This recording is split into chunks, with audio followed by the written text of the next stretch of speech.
You know that moment, right? You're in that perfect, blissful zone, petting your cat, they're purring away, and then, bam, out of nowhere, you get a hiss or even a bite. Well, you are definitely not alone. It's like the classic cat owner mystery. But what if I told you it's not random at all, and that you can actually learn to speak their language? Okay, let's get into it and decode the true art of feline affection. All right, so here's our game plan for today. We're going to kick things off with the petting paradox, that whole love to hate it thing. Then we'll get into decoding what our cats are really trying to say. After that, I'm giving you a literal blueprint for petting, we'll talk about building real trust, and then finally, the payoff, that ultimate bond we're all looking for. So first up, let's tackle the main problem, what I call the petting paradox. It's that whiplash-inducing switch from happy purrs to sudden pain that leaves so many of us completely baffled. I mean, this is the million-dollar question, isn't it? 1 second, they're melting into your hand, purring like a motor, and the very next, it feels like it's all teeth and claws. It feels personal, it feels so confusing, but I promise you, it's actually a very, very clear signal. We just have to learn how to read it. And here is the absolute key to understanding everything.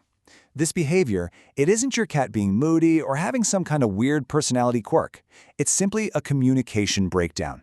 They're screaming a message at you, but we've been speaking a different language. Until today.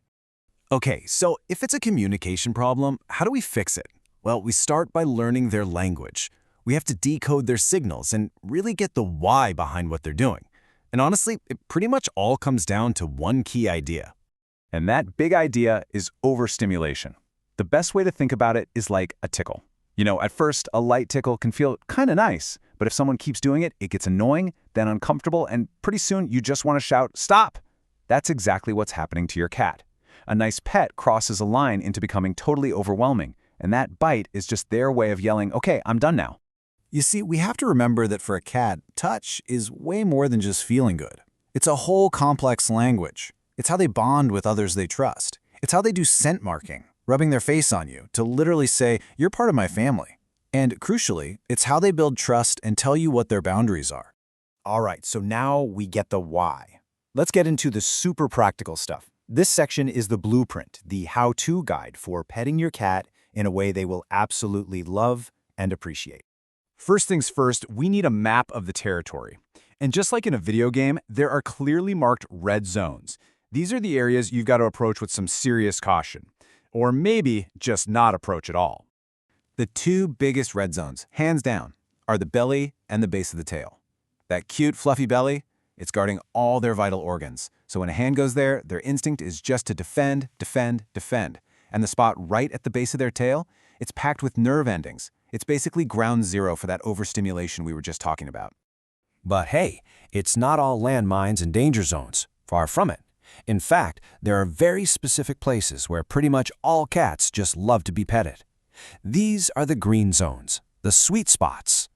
And where are these magical spots? Think head and neck. Specifically their cheeks, right under their chin, and on their forehead between the eyes. And the reason is simple. These spots are loaded with their facial scent glands. So when they push their head into your hand, they're not just enjoying the scratch, they're actively marking you as safe, as family. Petting them here just makes that bond even stronger. So, once you've mastered the map, you're ready to level up. This is where we go beyond just knowing where to pet and move into having a real two-way conversation with our cats, one that's built on trust and consent. So how do we do that? It's a few simple steps. Number one, and this is huge, always let the cat be the one to start it. Just offer your hand and let them come to you. 2, become a student of their body language. Watch their ears, their tail, everything. 3, use what I call the 3-second pause.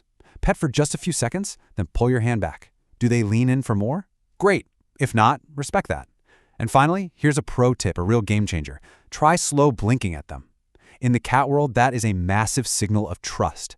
It's like saying, "I love you and I feel safe with you." You know, the reason all these techniques are so powerful is actually pretty simple. Your goal is to become predictable. That's it. When your cat knows what to expect from you, that you'll respect their signals, you create the one thing they want most in the world, a safe environment.